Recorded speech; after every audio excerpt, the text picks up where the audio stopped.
Hello and welcome to 21st Century Vitalism, a show where we're asking the question, what does it mean to be fully alive in the 21st century? I am your host, Brett Kane, and joining us to explore that question this week are my friends Sean Dunne and Cass Greener from Very Ape TV, independent filmmakers and fellow podcasters.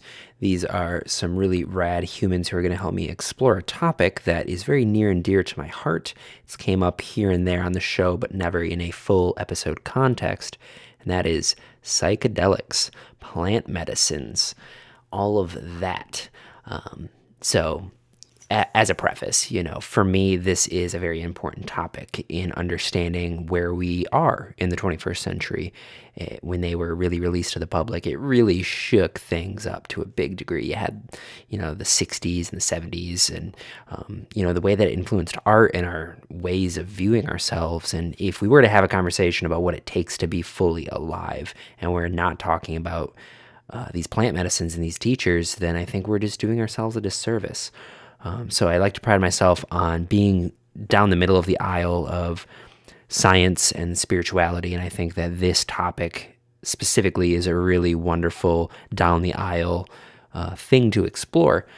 So in this episode, we talk about intention setting, how to actually work with these as medicines and as teachers and as a way to grow.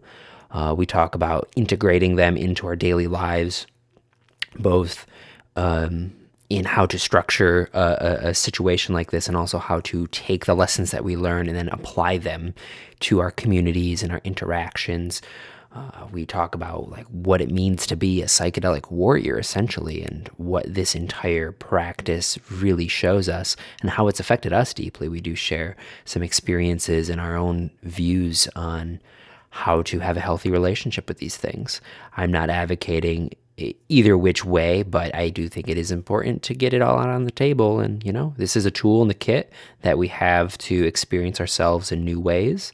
And, it's really ripe. And you'll see, this is a 2-hour conversation. There's obviously a lot to talk about. And I think a lot of people get really excited talking about it. It's kind of like talking about your dreams or sexuality. It's one of those things that if you've been in that world, then it almost demands you to try and figure it out, and come up with your own ideas. So it's a fun conversation. I really enjoyed this. And as just some background on Sean and Cass, they host the Very Ape podcast, which is one of the 3 shows I still listen to.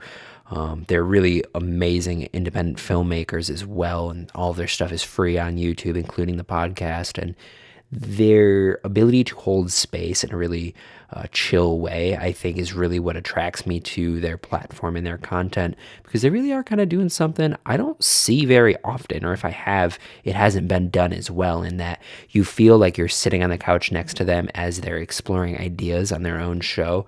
And it's not about coming to the right conclusion. There's no debating. It's just moving energy, moving through topics, expressing yourself, understanding yourself in that moment. It's not about upholding some view. It's about just tapping into the other person and creating a space where everybody is welcome and everything that you're going through is welcome. And I really wanted to bring that into the show. And I think that alone, aside from just talking about psychedelics, this is a really great case study on just copaesthetic sociability. I appreciate these folks a lot, and this was an honor to be able to host them on and kind of dive deep into a topic that we're both really fascinated with. So, yeah, I don't want to keep you too much because this is a longer conversation. If you want to see what they got going on, head on over to veryape.tv. They just started a new morning show, so Monday through Friday, I think. It's called The Come Up, so you can spend 15 minutes with them in the morning, get your head on straight before you go off into the world. If you want to support this show, head on over to any of the channels that you're finding it, subscribe and leave a good review. It really does help expand the platform and invite more dope humans to interact with. It helps me make a better show, put more time into it. And right now it's the lifeblood, one day it'll take on, I'll have a Patreon and stuff, but for now, good ratings, viewership, if you likes on Facebook, Instagram, all that stuff. I wouldn't say it if it didn't help. So, Yeah, without further ado, like I said, this was a fun episode. So please open your hearts, drink some tea, do some stretches, and welcome Sean and Cass.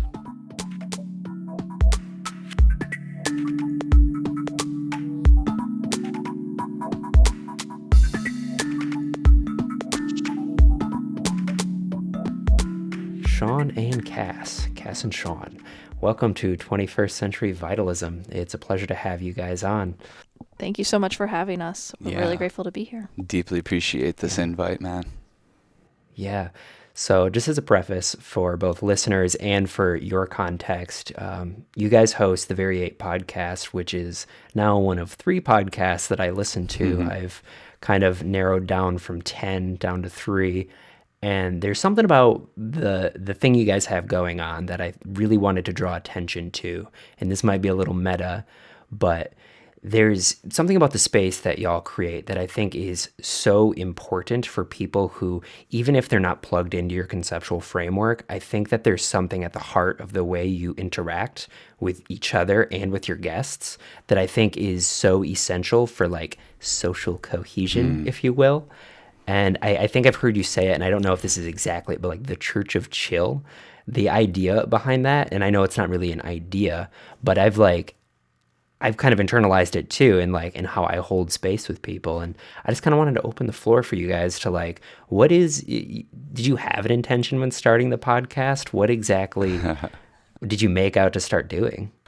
Well, first, honored that we made your cut. Man, we're going to keep competing for that slot. I hear that from a lot of people that they're cutting down their podcast consumption, and anytime we hear that we made the cut is pretty flattering. Yeah, so man, we've been doing this since 2014, and it kind of came off as an extension of the documentary film work we do, because with films we were making one on a pretty quick clip, like once a year, but it still wasn't feeling like we were able to document as much as our soul was requiring. Yeah. And it took a minute to realize that making the podcast is that too. Mm-hmm. And it was, for a minute, it was difficult for me to even get behind, why are we doing a podcast? And then Cass wouldn't even be a part of them at first. Like she would just do the dials and make sure people's levels were right, but she didn't want to have a mic in front of her or anything. Yeah, but it really gets to what you were asking, which is that while we talk to, experts in different fields and have been very, I guess, sharing in our path of learning about different modalities and healing techniques and meditation and trauma and addiction, we also were realizing that just creating a vibe and sharing space is something that we find really important and wanted to share with people. And we were just watching a YouTube video before we got on, which is like a reaction video, and that's how someone shares space. So everyone has their own flavor of that, and this is ours. Yeah, Cass is just going to go turn off the heat real quick, so the sound is good. Yeah. But no, that's fine. I would add to that that by the time I even started thinking about doing a podcast, we had already had every bit of validation you could get from filmmaking. So, we were just in a place where it's just I don't know, that we won awards. A lot of people have seen our stuff. They get what we're doing. We're cultivating an audience, but I don't know, it was taking so long to do those projects. And we were learning at a clip that we wanted to keep feeding and fueling that. So we just said, let's do a podcast and let's try to absorb some of the wisdom of other people, because we had just started doing psychedelics and we didn't really have much of a framework for the downloads we were getting. So the podcast really started by us listening to people. And when we started it, we said we're going to do 100 episodes. And around the time we got to 100 episodes, we started to get more serious about it. And that's when we came up with the idea of Church of Chill. And Church of Chill just started as a funny idea, that's what we are. We're the Church of Chill. When people get around us, they have to chill out, because that's what we care about, and that's the vibe we're holding. And so we do this this show once or twice a week where we just play music, and we kind of offer that as a sacrament of the church of how to chill. These songs have shown us a lot, and they've shown us how to chill. and let's take some sovereignty back over our experience as humans and try to reclaim the chill a little bit. But we're not possessors of it. We're just reminders. Yeah, it's super awesome to hear what you were saying about like it's something you've incorporated, because I feel like that's just all we are, is like these little swimming fishes like throwing ideas back and forth, and you kind of can pick up what resonates with you. And that's what we're finding is like it's valid to explore these ideas, because if they're not for us, maybe they're for someone else, and or we can share in this vibe, especially now in a time where we're so separated, to kind of have core values of wanting to listen to music and let things go and just be present is like a pretty simple intention that I think a lot of people enjoy sharing. It felt like when the quarantine really kicked into gear, it felt like this podcast, I was like, that's why we've been doing this for 5 years, to be ready for this moment, to show people it's okay, kind of the way that mushrooms can show you or cannabis can show you, but we can be the living embodiment of like, it's cool, we can weather this storm, it is just a storm, it's not the climate. And so when quarantine started, we started putting our show on YouTube, and more just like inviting in like, here's how it looks, here's what a chill, accepting psychedelic lifestyle kind of looks like. And again, like there's many ways it can look, but we're people that are putting it into practice in this crazy system, and we don't have some inheritance or other people's resources to rely on. So we're just trying to hold that vibe through this craziness and be examples of that. Yeah, and I think you guys are really good examples, to the degree that like never before have I really wanted to sit on somebody else's couch to the degree that I see you guys, I'm like, I feel like you have a very inviting presence to the way that you, like, your candor. And I really like the idea of, I've heard you say it in one of your episodes, like the idea of like yes and. Mm-hmm. And that really is like a common theme in the nature of your discourses, is that like you're not saying ideas to try and like convince each other or anybody else. You're just like in the free flow of ideation, and then you guys like riff off of each other, and it's not about getting to like some conclusion, it's just about being in the moment. And I think that that's kind of what gets communicated, is like there's a resonance to that, because I feel like the apex of what y'all are trying to do is to connect and to be open. And I think that that's what is kind of getting you this community forming around you, is that like that's what we need right now, especially in like the societal climate. Like we all need to chill out, and that's like a transmission, right? Mm-hmm. Like it's not something like you can follow as many philosophies, but until you tune into that feeling, it's really hard to even know what people are talking about. Yeah, and I think like one of the things that really helps us keep going is what we've realized over time is it doesn't really necessarily matter that much what we say, because we're not taking ourselves so seriously. So I think people can feel that, and I think what's going on beneath it all, the foundation of what we do and why anyone would even listen to us or watch us, is a thing with permission. And I think a lot of people don't feel like they have permission to chill out, or to just smoke pot, or to just listen to music, or to not be productive, or whatever their interpretation of chill is. But we just try to say, oh, you have permission for it. Not only do you have permission, it's like the thing you should be striving for. We get one life here. As far as I know, I get one pass through as Sean. I don't get to do this as Sean again. So why would I make my values in line with a society that wants me depleted and desperate and on the brink of precarity? So I don't point my faith towards those things. I point my faith towards this relationship, each other, music, art, these kind of things.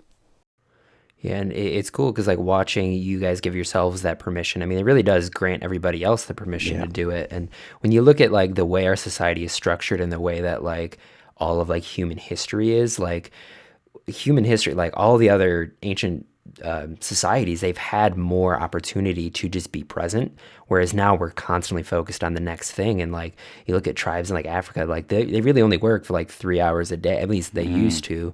They work for 3 hours a day and just like hang out with their friends and family and probably smoke pot or their equivalent of it. So to have people who, you guys are showing up, you guys are creating, you're a part of the marketplace, so to speak, but you're also like placing this as a priority.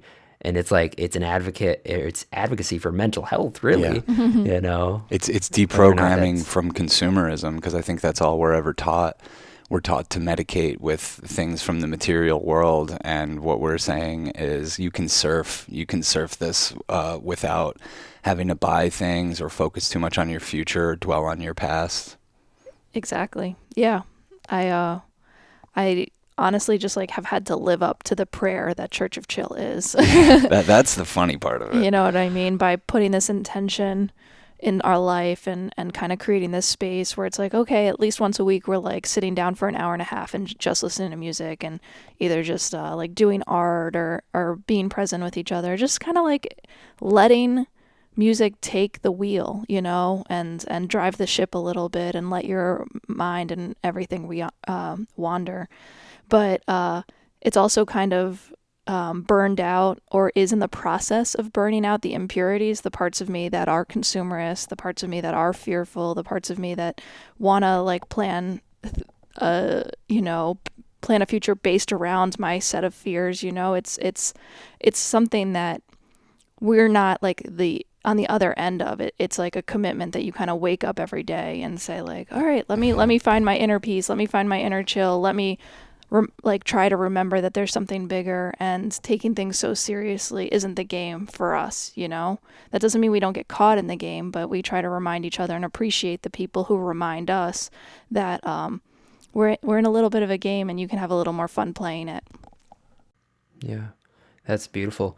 Yeah, I like the idea of like having people hold you accountable to chillness. Totally. Like the fact that a big part of your brand is, you know, like to be able to settle into the moment rather than like fight against it. You know, I think the more opportunity that we have to do that, you know, it's every moment of that is precious. It will. What it ends up doing is it deepens your experience here, and it deepens your relationships with people when you're fully present and you're not dwelling on the past or clinging to the future, and you're present. Life takes on such a richer quality, and I think like when you see us when we have guests on the podcast, that's what we're trying to do with them. We're not necessarily even trying to interview them. We're trying to earn an interaction that feels more like a conversation, that feels less like thrust on somebody, but more like something that they are participating with us in building. That's chiller than, I think than like, okay, we have questions and we need answers. Like, we don't want answers. Answers are walls. Answers are the end of a journey, and we always want to be starting new journeys. And I think like we've taken enough acid and ayahuasca and smoked enough toad to know that we don't know shit. And so like our wisdom is going to come out in bits, and it's going to come from us putting ourselves on the line, but it's not always going to come out. It's not always going to seem wise, but it should always seem chill. It should seem like like it's steeped in self-forgiveness and community vibes and trying to bring people together, and not exclusionary, dogmatic rules and laws. That's not what we're basing our life on. So we don't want to project that at all. Yeah.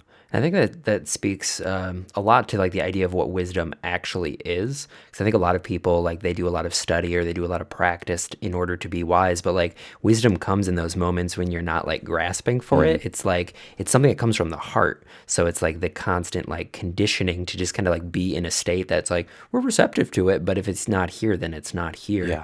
And that's really like not why we're here. You know, like that's just kind of a symptom or like a side effect, if you will. You know, a shareable aspect. Well, when you flip the script on this experience and you stop thinking of yourself as like a victim of having taken form and realize like, oh, you came here for a reason. You came here to evolve this soul and to learn lessons. And you start to feel like you're in a curriculum, you're in a school. And I don't know, to me, that helps me take this thing a lot less serious. And it helps me be like, okay, cool. How would I behave if this, I want to get my lessons, but what I've realized with me is my wisdom has come from the hardest parts of my life, and the parts of my life where I wasn't equipped for the lessons at the time, but I still showed up for them.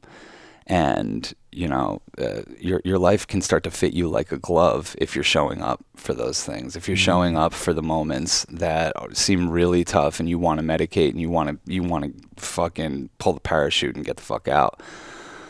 If you can withstand those moments, if you can surf those seas, that's when your wisdom starts to appear and you can start to play with it. And as these patterns start to play out over your life, you can apply your wisdom. Oh, I've seen this before. This is such and such, which usually arises tension, anger, and anxiety in me. And here's how I'm going to deal with it this time.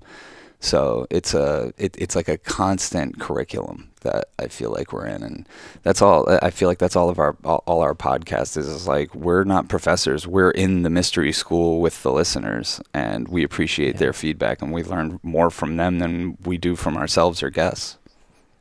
Yeah. It's like you're an active participant in the container that you've created. Like past you created this thing that you're now showing up to, and it's like, hey, thanks, past me. Like now I have this kind of road to be walking. And what you said, it reminds me, I'm studying Tibetan Buddhism a lot. I just got done with a mindfulness meditation course through David Nichtern's group. Cool. He's like Duncan Trussell's teacher.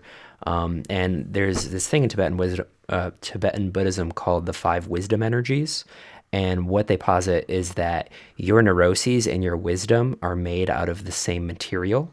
So in like really sinking into those moments when you screw up or when you're being really neurotic, if you can really like weather that storm, it actually will transform and transmute into like a jewel that you can then carry forward and then understand yourself even deeper. So, I mean, with what you're saying, like that just fits so well with the things that I've already been studying. And and dude, it's the most satisfying thing when you can see this training start to crystallize around your actions and start to crystallize around what you feel is your real destiny. And you're like, wow, I really am doing this. I'm able to get through this life and not make the same mistakes over and over again. And if I am, I'm able to forgive myself. So again, this is about permission, and this is about permission to not beat yourself up and not be overly critical, and have your self-worth based on all these things that material society is honestly trying to blind you with. So it takes a lot, I think, in American society as a young person coming up today to gain a sense of who the fuck they really are beneath all this. Yeah. So, what we can try to do is be like, hey, I'm going into my 40s. I've been through some tough shit. I've taken a lot of psychedelics in my 30s, and I've begun to, through meditation practices and through eating better and through exercise and through putting myself out there, gotten to know who the fuck I am a little bit more. And once you know who you are, you're more equipped to surf these crazy fucking choppy seas, because they are, and life's going to be throwing shit at you left and right. So don't cling to the good times and don't wallow in the bad times, because it's all fucking changing. So you start to get used to that, and you get your sea legs, and it's a beautiful fucking thing. And it's a beautiful thing to see happen in real time. You could, if you've been paying attention to our podcast from day one, you've heard us become completely different people because we've allowed ourselves to. We gave ourselves permission to change the script. I think both of us, before we found mushrooms, felt a little bit backed into a corner. Like our egos had served us well, but they'd backed us into a corner. The way we were approaching life was a little, I feel like, harsh and not who we identify with now. So we allowed ourselves to kind of dig ourselves out of that hole that we dug ourselves into. And we say, okay, cool, those people got us here, but we don't need to be those people anymore. We can be kind, and we can be wise, and we can be good listeners. So that's what we're trying to do. Yeah, that's the practice. I love that. So how much do you think the psychedelics have really played into your kind of unraveling? Because I know, I haven't really honestly talked a lot about psychedelics on this podcast. It's come up, people know that I'm an advocate, but I haven't had a concerted conversation, and that was kind of a part of my intention, because I know you both are pretty public about it and have honestly been really good exemplars of the kinds of lessons that you can be learning. So I'm just kind of curious, that exploration, that deep dive into that world, where do you think you'd be without it, Yeah, God, where would we be without psychedelics?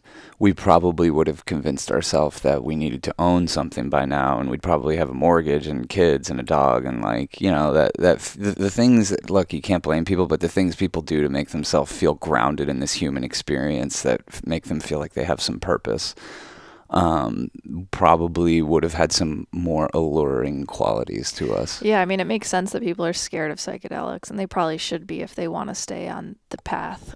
Yeah, if they the want to other stay path, on the parallel path. yeah, the you path know? they've been on. Yeah. If you want to stay on the path you're on, don't take a fucking eighth of mushrooms randomly, because that pulled down all illusions. The truth is, though, that we were unconventional approach people. Like, I never fantasized about the marriage or the job or whatever it is. Like, I've always been like a more loose, free person. So I think that these plants have been able to be actually really good allies in supporting us on the path that we were probably inevitably going to take in some form or another.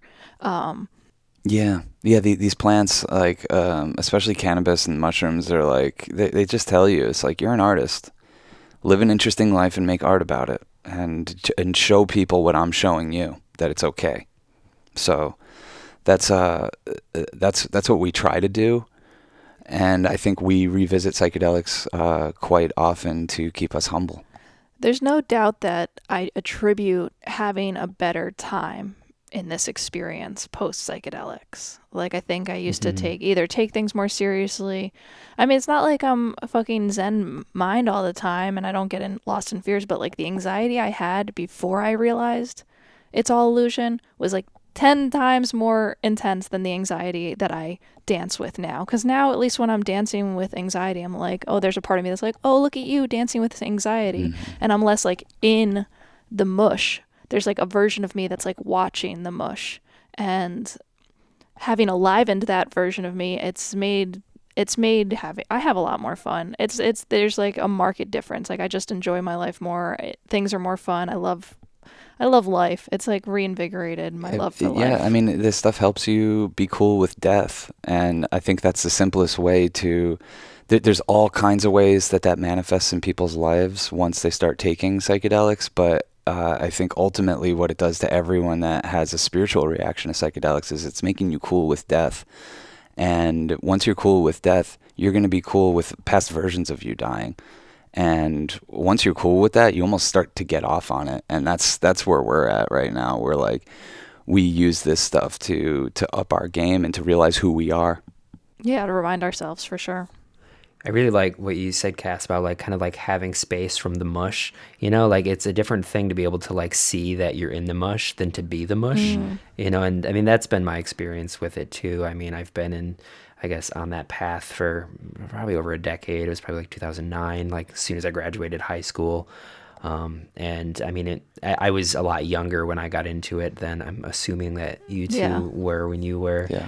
So I would also, as someone who kind of did that at that age, I would advocate for maybe waiting a little bit longer. For me, it was definitely, I like didn't want to like really exert I just didn't have the proper guidance or framework. So having this thing that just dissolved my boundaries, you know, I was just like, I don't know if I really even want to participate in anything. Right. You know, so I would also, I mean, from my personal perspective, is like maybe wait until you're at least like 23, at least where you can kind of start to like I don't know, like I kind of. We're definitely grateful that we kind of had like we had an apartment, we had a way of making money, we had, you know, we had done this dance and gotten to a certain place, and then we like stripped it all. And I think sometimes when you're figuring out who you are and you strip it, it could be like a whole different dance. But I will say, this is not safe stuff at any age. Like it was not fun for me. It was hard. I was scared. I was like, what the fuck have I done? You know, like flooded with all the fear, all the bad thoughts, all the insecurity, like at the age of like 26, 25.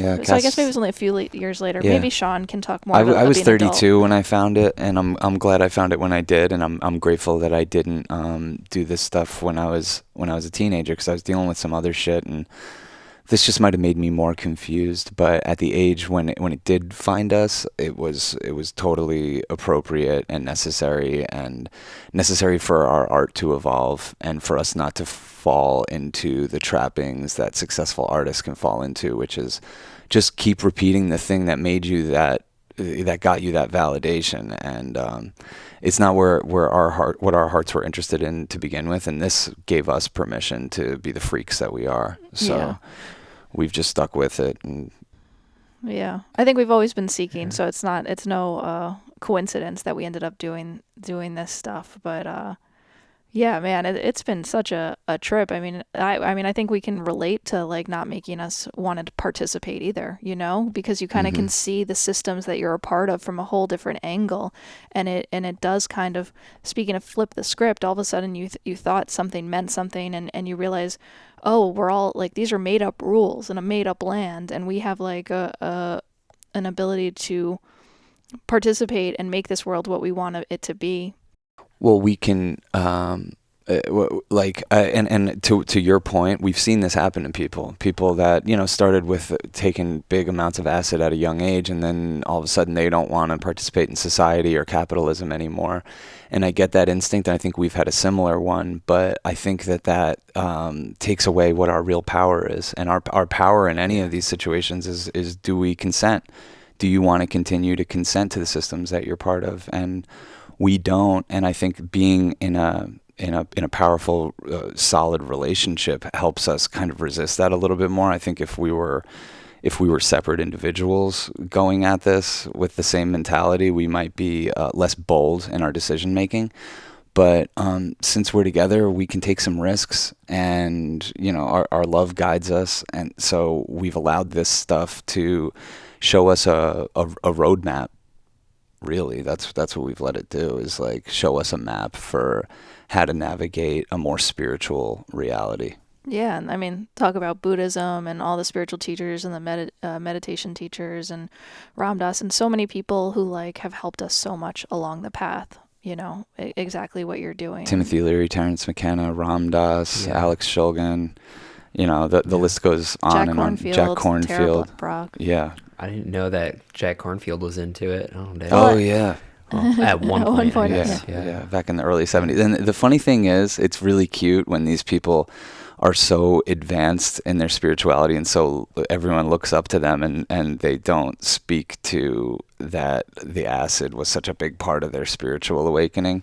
Yeah. You know, I don't know. I just give credit where credit's due. That's definitely one of the things that led us to a more spiritual life, for sure. It's and I think we'll always give it props. I don't think we'll say, oh no, we did this on our own. It's like, no, a message from Gaia came that still continues to come. That's pretty strong, and it's about symbiosis, and it's about balance and living your life with better balance, and trying to take back the heart space to figure out what your path is. Yeah. Yeah, and I mean, even like Ram Dass, like near like the end, like before the stroke, he'd even talk about like, as accomplished as he was, he still every now and again would partake in the mushrooms. And it's like, yeah, they're a friend. And Cassie said like that they're allies, and I think that that's like one of the best descriptors. And that's been my relationship with them, is like I've always felt like a guiding hand with them. But yeah, like you said, like they can tear you asunder, you know, like that's a part of it though. It's honestly, like the really good feelings, like for me, like I don't think there's a bad trip, you know, as difficult experiences, but it is in those moments when everything starts to cave in and your sense of self kind of gets tore from you, that like for me, like especially with mushrooms, like I really enjoy the part after the heavy visual aspect, because then I get to watch my mind kind of get built back up, kind of brick by brick. And then that's when you don't like do the work then, but you're able to see, you actually get some objectivity about like, wait, why is that super neurotic brick there? Like, okay, well now I'm building on top of it, but like now I know that's there. Yeah. Now I can go deeper in order to do it. It's like you still do the work yourself. It's not that you get a free pass, but they're mirrors into different aspects of yourself that, I think giving credit where credit's due, I wouldn't be who I am easily, you know, and I think it's a part, you know, especially with the concentrated Western mind that we're operating from. We're very identified with our thoughts. We're very identified with our personalities. And when you get that taken away and you see like, oh, wait, I still am, you know, that moment is like, we do need that. And it is like, it's a beacon of the earth, you know, like you said, it is Gaia. Yeah. When you ingest mushrooms, you're ingesting the earth. Yeah. You're ingesting, you know, so it's like that feminine Earth Mother is like entering your sphere of consciousness, and then you're able to like remember, you know, like, oh, I'm a child. I'm not a lord over this place. Yeah. Like, oh, I have no, like my power is only on lease. You know? Totally. Absolutely. And what a powerful message to be like, you don't own shit, man. You don't know shit. And I think that different people get different messages because there's just so much knowledge in these things, and there's so much to behold. But for me, it was like it was actually very simple, and it was about being a better human being, just being a better citizen of this planet, taking better care of this place, and making sure my relationships were in good working order. And it's an ongoing project. So we discovered this stuff 9 years ago. And it's been an ongoing project ever since. Growing up. Wow. Yeah. That's interesting. Yeah, I feel like there was definitely like a boom. I guess that was maybe 2012? I can't math right now. Yeah. I mean, say what you want about like the Mayan end of the world, but like 2012 for me was like, it was a big thing. Mm-hmm. Like that year, like a lot of stuff happened that like in my community too. And yeah, I mean, to this day, you know, we're still kind of living in the echo of that, you know? Mm. Oh yeah. They were onto something for sure. I don't know what we're living in now, but it definitely hasn't been the same. Yeah. I mean, it hasn't in mine. I mean, that was like the year I, maybe someone I know was in a fellowship of the spice where they had a friend who was synthesizing from the Mimosa hostilis, and they were participating pretty much every weekend, just going around in circles and kind of like logging their experiences at such like a formative age. You know, it was it felt like this like grand exploration, like, oh, we're charting this new land, and like we had no framework, no people around to guide us, you know, but like we had this like sense of trust, and it felt like it was something the entire universe was doing. Like all of creation was here for this space to be, you know, and it was that 2012, it felt like a portal, you know. On the other end of that, there was like everyone who's involved kind of, we frayed into different directions, but you know, wow, my good friend, it's me, you know, like definitely kept sinking deeper, and it wasn't even about substance at that point. It was like I was the substance, you know, and just following that heart space as it kept opening and opening. And I mean, for where I'm at now, like it frankly isn't as much a part of my path, because I feel such a psychedelic influence for like everything that I'm doing. I'm a massage therapist now, and like that space is extremely psychedelic. You know, doing the meditation, doing podcasts, meeting people that I would have never thought that I've met, you know, it's like, for me, like I've kind of stepped through that veil, and it's still there. You know, I look over there and I can see, you know, months in advance, like, oh yeah, there it is again. But it's everything, you know. Yeah. There's no distinction anymore. It's almost like once you become conscious that there is a veil, it's hard not to unveil in every moment. It's, you know, it's hard not to, but then it also makes it hard to function in this reality. Yep. Well, I think how it's going, it's hard for everyone to function in this reality right now. And it actually, I mean, from the studies that they're doing, mushrooms help with anxiety, they help with PTSD, and they can help for a longer periods of time, and they can really do something where they go to the source and heal real trauma, rather than like anti-anxiety meds or whatever kind of mood enhancers stabilize us and have us not look at those things that are subconsciously affecting how we live each day. So I don't know, it really feels like the mental health system kind of hit a head where there's less advancements, and we need to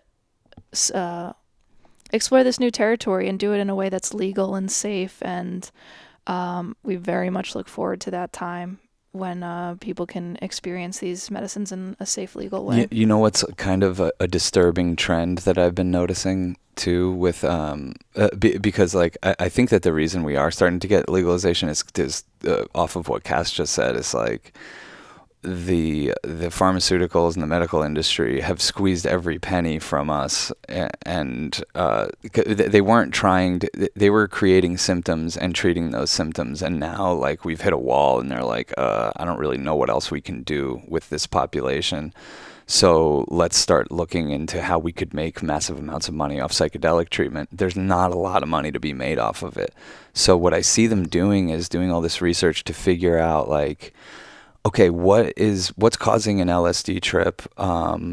how do we isolate that molecule and make sure that we take the psychedelic element out of it and maybe still try to treat people with LSD but in a non-psychedelic way. Same thing with mushrooms, and they're doing the same thing with ketamine, because they can't figure out why these have such a curative effect on people, and they want some of that without having to put people through the psychedelic realm. But my whole thing is, having visited the psychedelic realm many times, that's what's healing you. You're going into the shadow, you're making friends with these things, you're coming outside of yourself and all the stories you've ever told about yourself. So I think, going ahead with these plans of figuring out how to figure out the exact molecule that does this and prevents a real trip from happening, but you could still get the benefits. It's like, we're already in the weeds. We're already in the weeds. We're being too precious with people. People need to fucking go and sometimes get your fucking head blown off. And sometimes you just need to go fucking practice dying and see what it's like to die and let go. And that's what feels so good about this stuff. That there's going to be no scientific breakthrough or isolating of anything that is going to be able to reproduce what it feels like to die. So I think we shouldn't be averse to those things. I think that's why this stuff's so effective. Yeah, it makes me, honestly, this is a theory idea that I have that is based in just my own thoughts, but I think of Rick Simpson oil, that really high concentrated THC oil that cures tumors and stuff. Doing that stuff and how incredibly psychedelic the experience was, I was like, oh, it's no wonder this heals people. People just go to this crazy space and they jump timelines to the timeline where they're fucking getting healed. Yeah. Just that doesn't seem unrealistic to me. No. That seems actually the most realistic, and that's not to downplay people's pain and anything. We don't have the capacity as just everyday humans to jump timelines the way these something like cannabis can show us the portal and give us the door to. So it's not if you're not jumping timelines, you're weak or whatever. It's no, we need something like cannabis to come in, be here's a portal door to jumping timelines, and while you're doing that, I'll also heal different receptors in different parts of your body. But I can't help with how psychedelic it is. I can't help that believe and trust that is part of the healing journey. Oh yeah, a gram of Rick Simpson oil, which is what you would take if you were stage 4 cancer. A gram a day, that is beyond psychedelic. It's crazy. So you're going up to the highest realms where you've made these agreements with yourself to have cancer to begin with, and maybe you're untangling those things, and maybe you're writing those stories or telling a different story, or like Cass is saying, hopping into a different timeline. But either way, I think it's worth looking into without depriving people of the actual experience of going through that stuff. Yeah. Definitely seems to be what ayahuasca is, from all the trips that we've done. The plant definitely seems, the plant Bruce definitely seems to have a healing capacity, but there also is something where, exactly what Sean's saying, where you kind of have a different, it's a shift in perspective. You change the lens on your relationship to the world and life, and the even just thinking about how your body is capable of healing can help heal your body. Mm-hmm. Even doing something that feels, there's this study where they told people who were doing just normal tasks that they were actually building muscle, and they told half the group that and half the group that was doing the same task that nothing. And the group that thought of it as oh, I'm building muscle by doing these tasks, they actually showed more muscle. Their body responded, and it's it shows that our body and our mind do collaborate. So having a healthy relationship is of the utmost importance, and it's a shame that in this society we don't prioritize people's mental health as just a basic human right, almost, to have support in that area. Yeah, I mean, it's funny because we do prioritize storytelling. And all the mental health crisis is toxic storytelling and people blaming themselves for systemic issues, and people, not understanding that the systems that we're a part of are producing not as a flaw, but by design, they're producing this level of desperation. So when I see widespread despair and depression in this country, I just think that's a mushroom deficiency.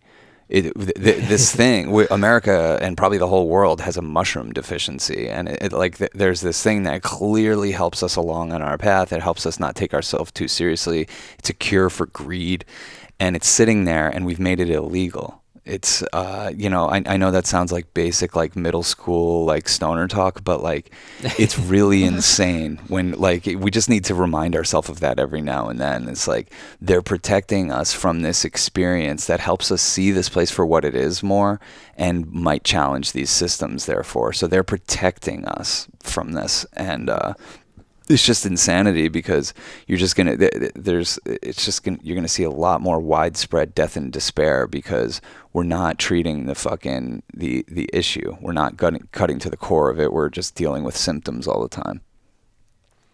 Well, and this might be, I don't think it's conspiracy at this point. I think we understand how the pharmaceutical industry works, but like they don't really want to clear the conditions, because then they can't sell us a bunch of shitty, inert substances that aren't actually helping us, I think it was designed. Oh yeah. And there is a part of me that's a little cautious about when we talk about legalization and decriminalization. I don't want to see mushrooms and cannabis go the same way that tobacco has gone, because tobacco is a plant medicine that has been used in ceremony for thousands of years by civilizations across the world, but like what we think of as tobacco now, like selling in cigarettes, Marlboro Reds, or whatever, it's not what it was, and like I'm just really worried. I don't know. I mean, with them trying to mess with the molecular structure and remove the psychedelic element, they will probably get to that. Oh, point. yeah. Yeah, I don't doubt that they're going to have that material reductionist approach and like, we found the thing that does the thing to the brain and like make it inert, and that's the thing that like, there's going to still be the underground aspect, but I have very little faith in the society at large in incorporating this in a healthy way. I'm with you, because I do think that greed and money and capitalism corrupts at anything, no matter what it is. And you're seeing it, like you're saying, happen with cannabis. I see the way cannabis is being marketed, and who owns the companies and who owns the cartels and everything. And it's just like, it's fucking laughable. And the same thing happened with tobacco. If you've ever done hape or like blown jungle tobacco up your nose, or had someone do it, like, the spirit of tobacco overtakes you, and you can understand what it was here to do, and you can understand why a society as spun out in an extreme way as us would abuse that thing, and why we would abuse cannabis, and why we would abuse alcohol, and these things that like we can't help ourselves, because they do help, and they'll help us function. But I think that the thing that the mushroom brings to the table, and acid and ayahuasca, is like really values changing types of experiences where we won't consent to this anymore. And I think that they know that, so that's why they're trying to control the narrative, because story time is all that's going on, and people are throwing propaganda everywhere, and all we're trying to say is like, there's love beneath it all, and these plants can help strip all those illusions away and leave you with that feeling where you can rebuild your life as a divine being that you are. Yeah. Which is why I think it's really important that we're having this conversation, that you guys have the platform that you do. And I think it's really going to take as many people who've had the experience to be open about it before the floodgates open, because there is going to be kind of like a manipulation of the narrative. Because like we're looking at a wall of legalization. Like we just look at Oregon. I mean, cannabis is spreading across the country. But like, I can definitely see them mold it into what the society already places value on, which is like the productivity. And I can totally see like a stripping away of the narrative of love and like the reality of like what these things have the potential to do. Yeah. So, like I kind of feel like we're front runners, we're like torchbearers for like, hey, like as this is happening, look within yourself at the same time, like there's so much more possibility. And I'm just really glad that there's people out there who are strongly advocating, like warriors of this stuff. Well, and the best way to advocate is by living a dope life, and by being a cool person, by being a kind, generous motherfucker. And if you're not living those things, then you're wearing another mask. It's just like another fucking fake thing. So I want to live it. I want to take these things to upgrade our operating systems and live a better life, and almost live in service to these medicines. So when people say to us like, what's the secret, we can say, well, we meditate, we really care about our relationship, we pray, but we also take fucking humbling doses of psychedelics once a month. Yeah. And I think that's the best thing we can do. Then even yapping about it is like just living it. It's definitely the cheapest, most fun ride in town, and I'm a little bit of an adrenaline junkie, and I'll just say, like, as much as I totally second, and I've said in this podcast, like, it has undoubtedly made me a happier, chiller person, I have the best time in these realms. Yeah. It is so sacred and so special, and you can travel depths of your soul from the comfort of your own apartment. And if that's not magic, I don't know what is. Yeah. And so yeah, we're eternally grateful. And it's a beautiful thing, especially as people who worship music as much as we do, to take these substances and listen to music and connect with it in a way where you're like, damn, I wrote this song. Like, I did this. I you know, like where you're so just deep in it that you cannot feel the separation between you and George Harrison and Phil Spector and the studio time in the 1970s and all the stuff that's happened between. You're just there. You are it. You're the idea for the song. You're the idea that there is even human beings. And it's a very special way to commune. And you know, like we took some ayahuasca over here the other night. We had a beautiful friend come over and lead us through ceremony, and it was in the Santo Daime tradition, which is a little bit more Christian. Which I grew up Catholic, so I knew a lot of the prayers and the songs and everything. And all I kept thinking was, my God, if fucking the Catholics served this instead of these wafers, if they just gave you this little cup of this loving, beautiful cup of fucking medicine instead, oh my God, you'd look forward to that every Sunday. And there's traditions still going in the world where they do that, and everyone gets it. Elderly people, kids, pregnant women, like everybody's doing it. And it helps them keep more connected, and it helps keep the balance in their civilization, which we're obviously not concerned with. Right. It reminds me of, I don't know if either of you have read Island by Aldous Huxley, but there's the idea in that ideal utopia, the moksha, which was something that is exactly what you just said, and it was like an essential part of that culture. It was like the sacrament that they all took in order to like keep them reminded of the present moment and their connection to the land. And I think in general we're just missing like a shared mythos of ceremony. Like, we have ceremonies. I mean, what's the most common ceremony that we have in America? It's like Christmas, the Super Bowl. I was gonna say sports. Right. Yeah. So like we have all these things, but like that is an essential part of being human, whether it's religious, whether it's secular. We need ceremony. We need containers to step outside of ourselves. And I think with psychedelics, it's an obvious one. Yeah.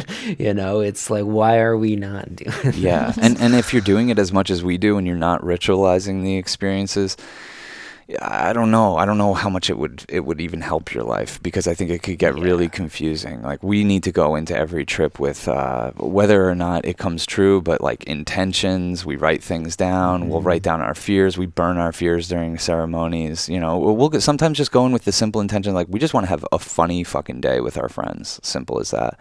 And usually that's what ends up happening. And it's all the integration. It's like you were saying at the beginning of this. It's like the taking of the substance. It's like, it's fun and everything, and you get visuals and you're out of your mind and everything, but it's in the months after. It's the way you integrate that high watermark that experience left in your soul, is trying to integrate that and trying to transmute that on the daily. That's what's up. Like, that's the stuff where I'm like, okay, cool, this is my kind of shit, because it's showing me a better me. It's not showing me a dulled version of me. It's not just, you know, like alcohol does, like closing the doors of perception. It's actually opening them, and it's allowing me to see a version of me that I like, that I want to apply to this world more, the way that I think Jesus was probably walking around if he was a real person. So, you know, these experiences show you that it is you, and there's a reason that the priest class took that away from us, and it happened a long time ago. But that's I think, to your point, what we need to start trying to take back by being honest about this stuff and being honest what it does for us. Yeah, and I like what you said about, like, I really think that it is important, like the integration. If you don't do that integration, then I don't think that this is going to be a viable path. No. You know, unless, because it demands it. Like when you're in the heart of that experience, I've had some moments where it's like, yo, you are not showing up. Like, and like that is the experience. The entire 8 hours is like, this is how you're not showing up for 8 hours, just shown everything that you're sucking at. But it's not like a bad thing. And a lot of people who don't have the proper framework or the intention, then they have a bad trip or whatever you want to call it. And that's what everybody's afraid of. But like, that's what I want. But it takes that intention. It takes the, like, I have to integrate this. You have to have the proper framework, which is honestly community. Like, I learned it from being around dope people who were able to like, hey, here's how you handle these situations. You know? Yeah, it totally feels like the more connected you are, the stronger you feel, because you can feed off your friend's strength, their support. You know that they got your back, because it is one of those things where you can go, you have to work to flip the script. You have to work to say like, okay, yeah, maybe I wasn't showing up, but I now am like a strong, capable, divine person who can show up, and you don't get like buried under the weight of it as much as you get inspired and excited by the opportunities that lay ahead of you. And it's kind of sounds cheesy, but it's just a lot more fun way to go through this whole thing. Well, and I also, not to be too on the nose with a metaphor, but it is kind of like riding a bike, and you at first, like, you need someone there, and you need training wheels, and you need someone saying like, no, pedal, go, and that's your community, and those are your friends, and hopefully you have good people that understand that. But after a while, you know how to ride that bike, and to me, what helped me ride that bike is challenging myself to do this stuff in situations where it wasn't necessarily comfortable. And like, you know, I remember I took a pretty heavy dose of LSD, and we just went out onto Bourbon Street in New Orleans. And I was in a situation where I was like, this isn't very comfortable. This is definitely bad trip territory, unless I really let this medicine do what it's meant to do and show me that all these people are my brothers and sisters. No one's a threat to me. Actually, everyone here has my back. I'm not that out of it. And you know, just like learning to see the world, like, and even all that madness and even alcohol and drunkenness, which usually triggers me, just like seeing it as just beautiful expressions, and we're wild animals here, and these are my brothers and sisters. And that's when it's moments like that. It's not the times when we're just very comfortable and ritualizing with our friends, but the ones where I'm really untethered and in some situation where I probably shouldn't have taken this to begin with, but I'm riding my bike and no one's helping me, that I'm like, yeah, I got this. I got this. Life is cool. Yeah. No, it's definitely a practice of pressure testing yourself. Yeah, you know? I love that. I love pressure testing myself. You're like, all right, let me just. Sometimes you need to find your breath by throwing yourself into the waves. You know, so it's all fun and games. Yeah. It's a sense of warriorship, you know, and I think that's honestly what this society is often lacking. We have a lot of people who are just kind of getting, what's the word I'm looking for? Like tamed, you know? There's a lot of domesticated humans who don't have any sort of channel to express warriorship and showing up. And it's kind of like what you said earlier with like dying before you die, you know? Like to face that is to be a warrior. And as you step onto that path, you become stronger for everybody around you, and then you can guide the next generation and hold space for them as they stumble and fall over off their training wheels. Yeah, exactly. You know? Totally. Yeah, I mean, I think that the fact that we have that warriorship in us is super commendable, but to your point, like there's no outlets for it. So, you know, you see people wanting to fight a war because that's just what we're trained to do, and they'll just fight the culture war, or they'll fight the war of survival and become great capitalists. But like, there is this other outlet where you can become a psychedelic spiritual warrior. And, you know, you can go to war with your demons, and you can make peace treaties with them, and you can do all kinds of stuff, inner work. And, you know, the way that manifests with the way your life looks to other people is going to be so beautiful, because you're going to come off less uptight. You're going to look like you're fucking walking on the clouds. And I mean, to me, I think it's a worthwhile thing, because we have that in us. We have that fire, that passion in us. We want to slay things. We want to conquer things. We want to be dominant. But I think that the messages that the mushroom has told me is like, that doesn't apply. That doesn't apply to this go around. You can't be a dominant person in this go around. The world cannot withstand 7 billion people with that kind of attitude. So let's start having the other kind of attitude. Let's use our warriorship to protect this place, and to find our own impurities and search for and slay our own impurities. So to me, it feels like worthwhile work. But again, there's not a lot of examples of people that are doing this and speaking to it in that way. So forcing ourselves to talk for an hour plus a week, it helps this stuff come out. Even to us, like I haven't even thought of these concepts till we just started talking about it. Yeah.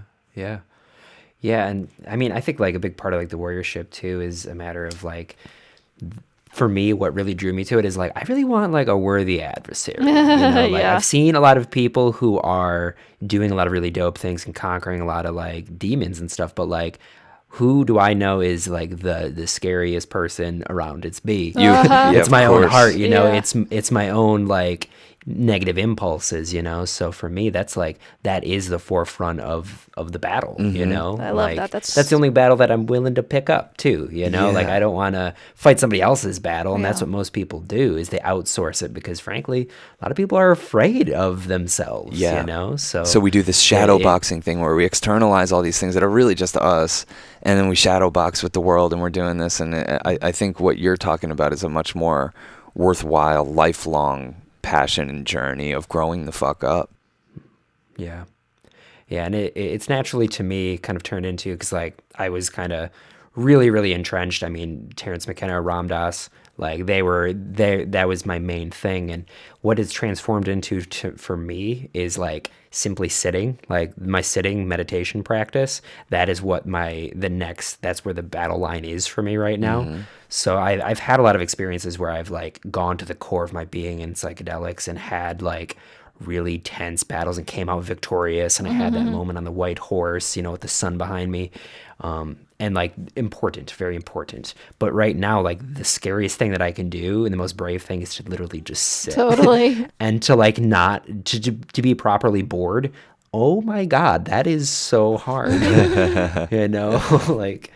Yeah, it is. I mean, yeah, that's why I'm saying what you're talking about. It's very astute, but it's also really commendable, because I think it's work most people would distract themselves from. Yeah. And I think that's also at like the heart of what's ailing a lot of people, you know. If we can also approach like, and I think it takes both, you know, it takes both experiences together, like extreme novelty, extreme like pedal to the metal, like I am losing my shit right now. And then there's also like extreme nothingness, you know, just like I am not feeding my need for like the next big thing. I'm just literally, I'm fighting against all those impulses and that forward momentum of karma. And, you know, like that is for me right now, the thing that's, I mean, it's so psychedelic in itself, you know? Yeah, we've done a couple self-administered, silent retreats, you know, where we're just like, Sean's parents are out of town and we like sit there for 3 days, you know, and just do our own kind of side by side.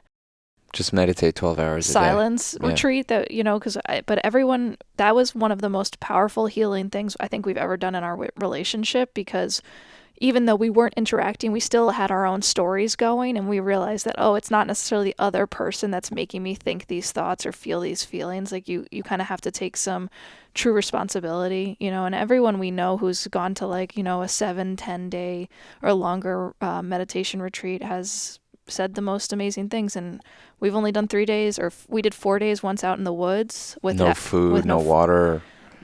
And that was amazing. Yeah. You know, but it's exactly what you're saying. I will second that, is also not only a real battle, but one of the most rewarding ones.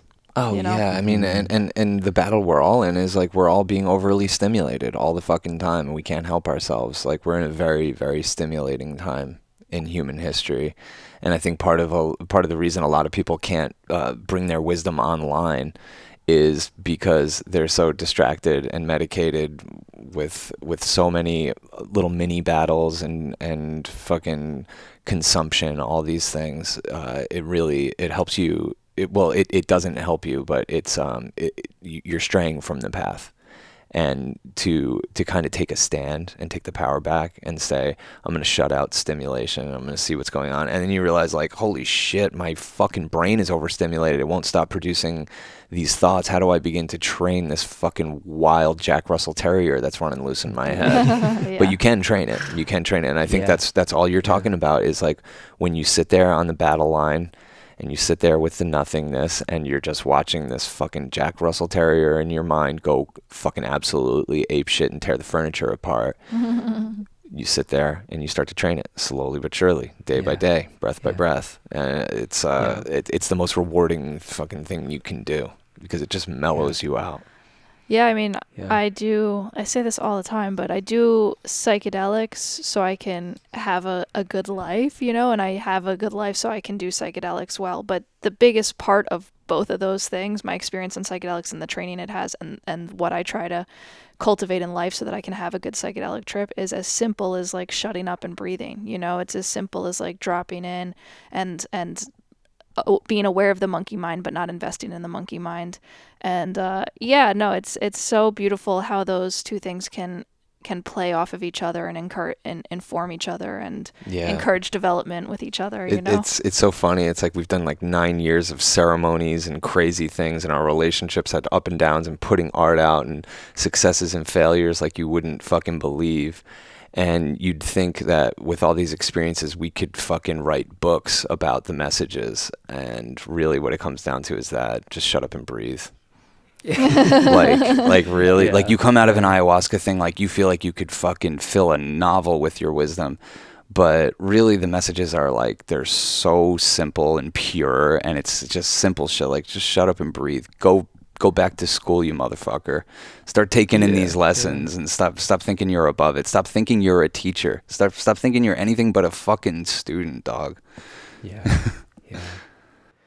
Yeah, I definitely kind of struggle with that dichotomy now that I got certified, and now I'm like this like professional meditator. Like, I don't want to take on this mantle. Like, I'm not standing on any like false hill of like, I know what's what. But also part of being a good student is like opening up the space for other people to like learn with you, you know? And like, I think that that's like the best approach, is like, I'm not lording any information. I know how to instruct this specific thing, but at the same time, like, I'm learning, you know? And it's like, when you ask me a question, you're teaching me, you know? Like, you are a reflection of the way that my mind operates too. So it, you know, we're all in it together, you know? And I think that that's something really important. And that's something that sitting meditation's taught me, you know, because I've had an ego on and off, you know? We all get kind of puffed up on ourselves from time to time. And it was in sitting when I was just like, I am at square one.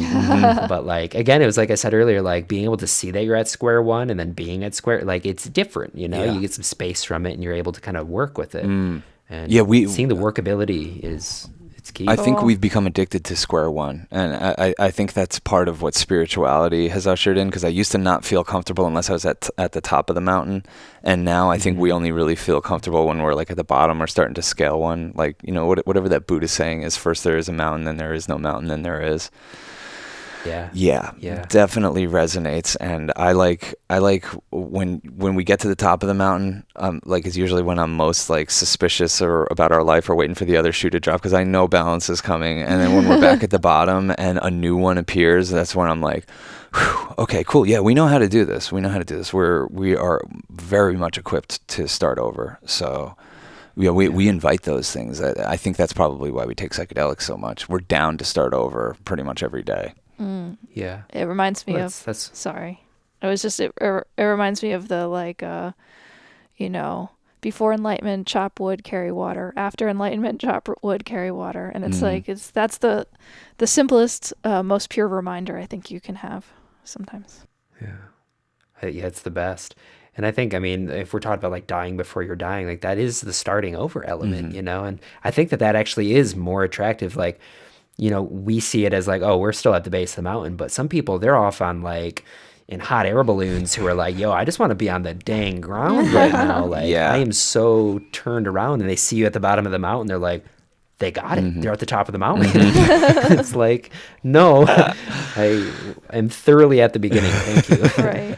I'm going to pack a bowl. Yeah. Good man. Yeah, time is just a burning. Yeah, this is great, man.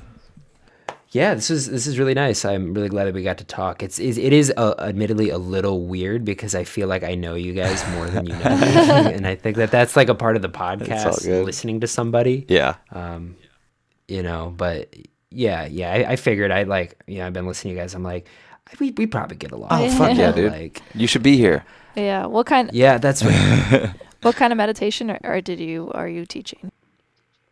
So it's mindfulness meditation, which is kind of a buzzword. So I don't want to call it what it actually is because that's what people know it as. But it's essentially shamatha vipassana.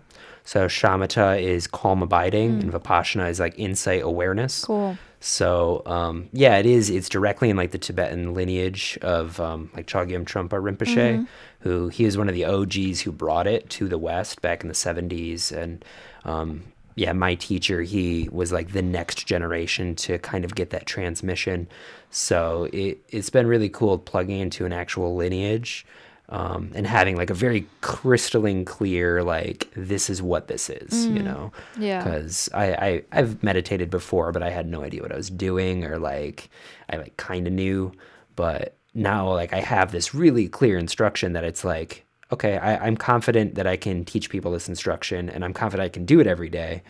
But it's been 4 months, about 40 minutes a day, just consistently hitting it, and I can already feel just some incredible benefits. Yeah, that's awesome. We've been doing TM for, I don't know, 8 years, I think. Something like that. Nice. So Okay. But I definitely feel like that's like the bare minimum, 20 minutes a day, twice a day is like, I need it to just function like a normal person. Yeah, we don't even question that. Like, but it's just such a digestion that just feels so necessary. But I do feel like a lot of room and a call to expand the practice. And I think TM is meant to be TM when you do TM, but there's room to do more different types of practices. So definitely curious to know more about the lineage that you're following and everything. Yeah. So I do know the difference, because it's kind of the same way that like when you're doing the mindfulness, like that's what you're doing. And like the key difference is, because I've looked into TM a little bit, I've never really done it, but from my understanding is it kind of helps induce like a trance state. Is that kind of inaccurate? Yeah. Okay. So for mindfulness, like we do it with our eyes open, and the whole goal of it is to literally be more awake and more in the present moment. So it's like you're not like creating this what my teacher called like little piece at the expense of like, it's literally meant to be an engaged, like you take it out into the world. So you have like your practice session where it's like you're kind of dimming your awareness to this moment, but it helps you kind of create a bridge to where you're in a more meditative state throughout all of life. And it's kind of the foundation before you start taking on like metta practices, which metta is like loving kindness, compassion. Yeah, I love Sharon Salzberg. Exactly. Yeah. So this is the same deal. Yeah, no, I love mindfulness, and I think what I feel like I really want to do the type of meditation where you like have to sit with your back straight and like in a lotus position. I'm like, I think I need to go to one of those places where they kick your ass and they're like, sit up straight. Yeah. The Zen style. Yeah, they'll hit you. Oh, yeah. Straight up. Yeah. Well, guys, I feel like naturally this we've kind of had an envelope close. Cool. So as much as I am really enjoying this, I can just feel. Yeah, that might be like the end. No, perfect. At least of the this episode. was really fun. So yeah, we're down whenever, man. This is great. Let's do it whenever. Yeah, thank you so much for having us on. Yeah, where could people find you? Our website is veryape.tv, and on there you can find links to our podcast and radio show, which is on YouTube. Our radio show is on Patreon. Our podcast is on YouTube or Spotify or SoundCloud, iTunes, all the places. Patreon.com/Church of Chill. That's where you can find our radio show, and we also do an exclusive podcast on there, and we have a Discord community. That's really cool. Yeah. Yeah, and then Veryape's. It's a fun one. Yeah. And then Veryape's our podcast. So check us out. Hit us up. Let's be friends. Yeah. You guys also have some like really dope documentaries. Like I wanted to also talk about them because that's like a whole plethora of things to go in. But I really do like your style. Like I watched quite a few of them, and I'm like, there's something about like there's almost like a minimalism to it where it's just kind of like I just feel like I'm in your head watching what's happening. Yeah, totally. You get it. You get what we're going for. Sometimes when we put those out, people don't understand that. I'm like, no, this is for the viewer experience. Trust me, this will age better if we approach it this way. Yeah, no, you definitely get to go in with your own reflections. But all our documentaries are also available for free on our website or on YouTube, so it's cool. We've made all of those. We have a few features and a bunch of shorts. They're all really fun. I mean, yeah. Some of them, I gotta give you guys props. Like, there's some places you guys have been that I'm like, yo, like I would be sketchy. I was about to say they're not Trump rally one. I was about to say fun is a little bit operative. Oh, the Trump rally? Yeah, we had to shoot that one on our cell phones. It was such like a sketchy, like we just had to fit in. We had to fit in, and that one was fun. That was the first time we like really strayed from using professional cameras or professional crew and actually took the camera work over ourselves. And that was psychedelic in itself. You know, you prove to yourself that you can make a movie in a weekend, and it's like, whoa, all bets are off. So, you know, just good little fucking artistic challenges you can throw your way to expand your horizons. Yeah, it was definitely telling. It was the first time that I had ever been in an environment like that, and I'll say I was there because that's what it feels like when you're watching. It's like I feel like I'm just transported in this completely different world. You know, same thing with like American Juggalo. It was just like, oh.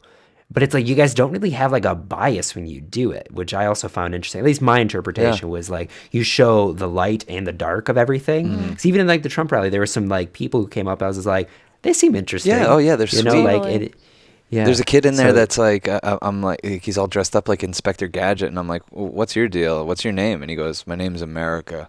And I was like, you're fucking fascinating, man. And like the other thing about that movie you got to remember is like we shot that before he even had the nomination. So those are like some hardcore beginning, you know, early Christians type, you know, devotees. So it was really interesting. But, you know, I think we try not to go in with, you know, any judgments or bias, but we always do. We always have, like, we were scared to make American Juggalo. You get there, and then the people are the medicine. They melt your fucking heart. You see, if you're the type, which we are, you see yourself in these motherfuckers in 2 seconds, and you're like, oh, they just took a different path, and look, they're out here celebrating with their homies. We're gonna come here and make fun of them. That's what all the other outlets do. That's what fucking, you know, Vice and MTV and everyone. No, we learn from them, you know. We learn how to, like, accept people, accept ourselves, like, the importance of family love, the importance of community. I mean, I think they really incepted us with how important family love is. And we weren't even doing psychedelics back then, and we got on the scene there, and we were like, oh, shit, we are juggalos. That was, like, really one of the first, like, bizarre sacred funhouse mirrors that we ever came across was juggaloism. And realizing, like, even though I've never heard this music still, I am a juggalo. I am one of these motherfuckers. Magic ninja. I've always kind of had the idea that, like, that community probably has more love than any other community because they always get shit. Yeah. So, like, they're going through their entire year getting shit. Yeah. Everybody's hating on them. And then they get to this one place where they're accepted. Like, I haven't been, but there's probably so much love there. Oh, dude, it's unreal. And it's like, that's the thing that I think a lot of people can't appreciate. But once you get around them, you can't help but feel, you're like, oh, this is that motherfucker. Everyone had one of these motherfuckers in their high school, whether they were a juggalo or not, like that one or two kids that were just like didn't fit in for some reason, and they all fucking found each other under this umbrella of like weird clown rap. Like fucking more power to them. It's like obviously so easy to make fun of, but part of the reason we made that movie is because it's like, as easy as it is to make fun of, there is a lot of soul here that we could all learn from, and that we made a follow-up to it about a specific juggalo. You should check that out. American Juggalo 2 is like it's a different kind of trip, but I think you'll really feel the love and the soul in that one. I mean, it's I didn't even realize how judged I felt going through life until I went into like a true judgment-free zone. That was just like when you're like it's palpable, the love and acceptance, and when you're in a space that's the love and acceptance is palpable, it is medicine. It transforms you. It's a Yeah. completely transformative. Because you're like, why would anyone do this otherwise? Why would we judge each other? Why would we look at what each other's wearing? Like, this is so stupid. And what the hell? that's the medicine all those juggalos need to get through their fucking shitty life, you know, working part-time at Arby's and living with their parents and feeling like a reject. They know that they have this 5 days that, like, they're going to be able to be themselves and they're going to be accepted, and other people, they're going to see themselves in others. It's really fucking magical. And besides the Deadheads, I really can't think of another scene off the top of my head that is even striving for that. Right, right. It's weird how a space can be corrosive to like ego structures, like just a space, Yeah. you know, Yeah. like and I feel like you guys probably honestly cultivate that too with the space that you hold, you know. It's just interesting how like I think the term is like temporary autonomous zone, the TAZ, where like normal societal structures break down and there's this like weird creative impulse that kind of rides through a space, and like anybody that touches is just like melted. Yeah. You know, and I first felt it. I don't know if you guys have heard the Electric Forest Music Festival here in Michigan. Back in 2011, that was the first time I experienced that. And again, it was like that like judgment-free zone. And like the moment you feel that, it changes your value structures. Yeah. For you know, real. it's I mean, it's kind of like I grew up a punk rocker, and it kind of felt like that when you'd go to shows. You're like, oh, cool, these are my people. These are other fucking lowlives and dirtbag fucking, you know, but like not bad people, but just like kind of like thought of that way. So I think that's why we always go back to like music is the medicine. It really it transcends all other things, and that's the container that brings all the people together. That's everyone goes to Electric Forest for the music, but then you get there and you have this amazing community. Same thing with the Grateful Dead concert, same thing with the Gathering of the Juggalos. It's like, you know, the music is the sacrament and everything else is what we make of it. So I think it's really cool when it's intentional, because that's what we're talking about. These are intentional communities. These are people who are like, here's our values.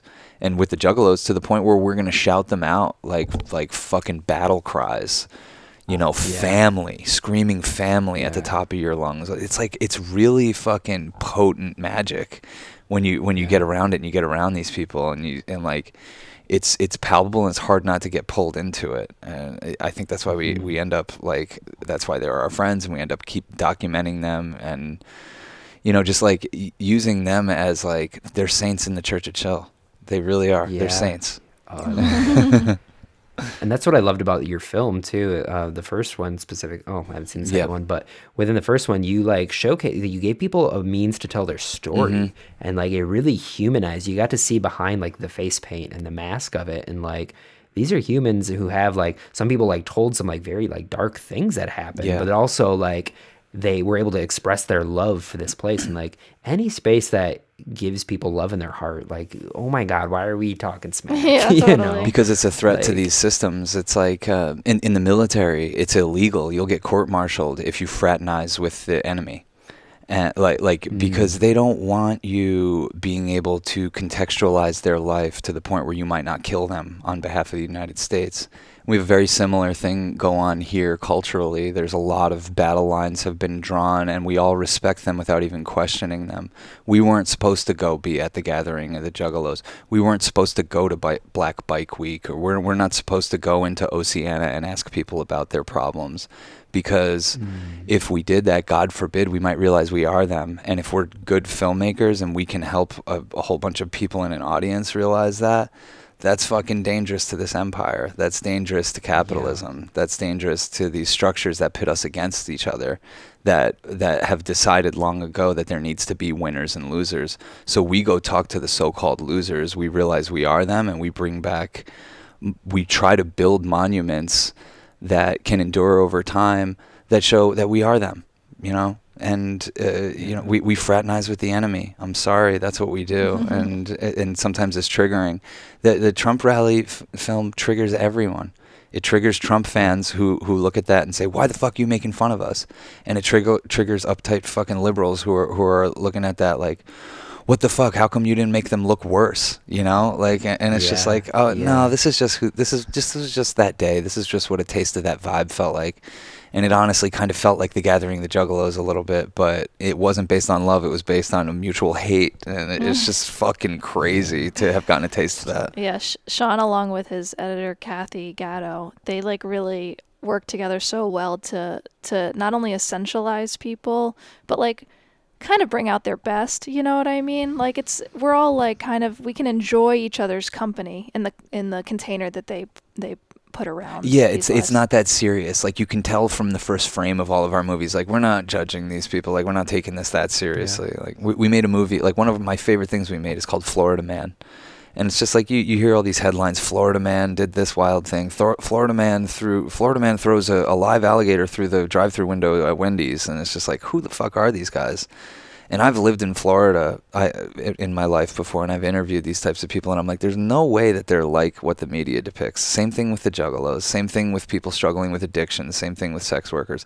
There's no way they could be these cartoonized people that the media depict. Yeah, they are wild, and we talk to them, but we show, like, we're approaching it, we're not approaching it like some hard-hitting, like, hey, we're judging these people, and we're going to convince you to judge them the way we have. It's almost the opposite. It's just like, play space. You know, we're just hanging out with these guys during recess, like just whatever, take it for what it is.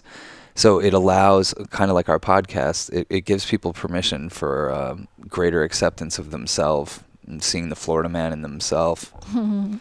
Yeah. Oh my God, I'm having like an actual visceral like response to hearing you talk about the impotence behind your filmmaking, because it's really similar to how I interpreted it. So like to have it like verified as well. Yeah. It's really interesting how much of our culture is designed to keep us isolated from our neighbor. Like kind of always been like that, like celebrity as this kind of like hierarchy, you know, and you see it all the time with social media, and like, you know, now we have like influencers, which are like sub-celebrities, and like it just creates this entire cascading pyramid of like, don't talk to them, they're in a lower space than you, like don't even get to know them. And I really think that is at the heart of a lot of the divisiveness that we're facing. It's to avoid any sense of economic populism, because that would be the biggest threat to this whole thing, this empire and to capitalism, is when we stop like buying into their hypnotic spell that we're all so different and we should be judging each other. And it's Cass's fault because she's a white woman, and it's this person's fault because they're a cop, and it's that person's fault because they're brown, and it's this person's fault because they happen to be born in this country and then came here. Once we can say, wait, hold on a second, why are we fighting? Who are we doing this fighting on the behalf of who? That's economic populism, and like we're teetering towards that, because very similarly to what we said about mental health, we're out of options. They're running out of ideas and ways to divide us, and it's getting more and more crazy and more nuanced. And you know, you see it's all an avoidance for this much bigger thing, is that we have owners, and they want us behaving a certain way, and that they will crush any form of dissent. And that dissent starts when we start to contextualize each other's lives, and compassion grows out of those feelings. And so I think, like, we take it very seriously when we make a movie, because we have an opportunity to change people's minds and expand their consciousness and touch their soul. So, and we have a way of doing that is very simple and approachable and digestible. And I want our podcast to be like that, but our films are definitely, they're a reflection of the way we see the world, and we try not to interject too much, but so the audience can have that similar experience. But it's to do exactly what you assume, and we don't speak to it that often. We want the films to speak for themselves. But it's exactly what you think. They're meant to be a psychedelic, heart-expanding experience. Do you think I'm gonna jazz fingers that? Yeah. Do you think art is maybe the main driving force that we need right now? You think like art is like the tip of the spear? Yeah, I mean, we are creativity. That's what we are. We're born from a creative act. We're here, we're creative, and we are creative people. And I think it's our drive, and more outlets to do that have been taken away from us and criminalized and demonized. And it's such the urge in every person, and every person is an artist, and every person is a musician. It's just their tools have been taken away, and we're starting to lose it as a species. And all of those great instincts, those great creative instincts that we have, are getting mischanneled and used against us to further divide us. So I do think art and community is the antidote to the stuff I'm talking about, to that sickness of greed and separation that's infected all of our society.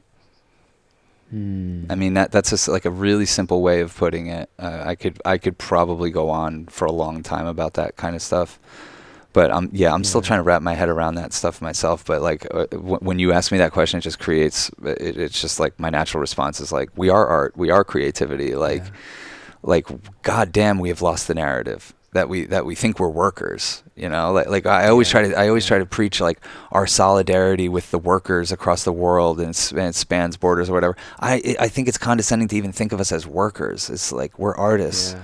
We're here to create, and we're here to make things, and we're here to make things better, and we can make the vibe better without destroying this planet. And there's so many things that we can use our creative energy for, that frankly right now we're prevented from doing by the systems that we're beholden to. So once we wake up to those systems, we'll figure out how to kind of diffuse them.